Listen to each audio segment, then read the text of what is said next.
Hello bachcho, let's see question. A bar magnet placed upright on a floor. A copper ring is held above the magnet with its plane horizontal and released. The copper ring falls in such a manner that its axis always coincide with the magnet. What will be the acceleration of which the ring fall? Acceleration due to gravity is this. बच्चों ये आपकी एक coil हो गई और ये आपकी एक बार मैग्नेट हो गई. ये मान लेते हैं इसका नॉर्थ है और ये इसका साउथ. ठीक है, तो होगा क्या बेसिकली, ये इस तरह से अपनी मैग्नेटिक फील्ड लाइंस पास कर रही होगी through the coil.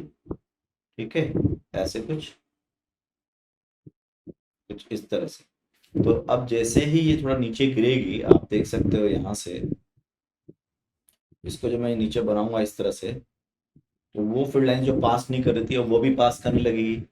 So there would be a change in flux del phi in time interval of del t, and we know this del phi by del t is called the induced EMF, and because circuit is closed the current would be equal to what, rho by r, right?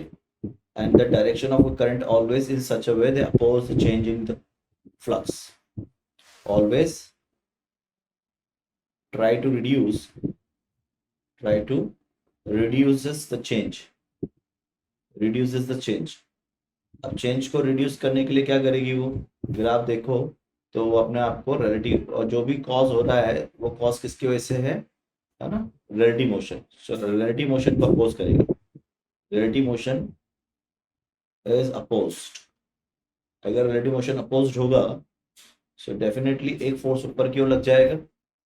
ठीक है, तो ये अब situation ये हो जाएगी, ये north है तो इस फेस का ये वाला नॉर्थ बनेगा, और नॉर्थ नॉर्थ क्या होगा, रिपल्शन होगा, और एम जी नीचे लग रहा है तो नेट फोर्स जो हो जाएगा अब इस पर, नेट फोर्स वो less than two m g हो जाएगा.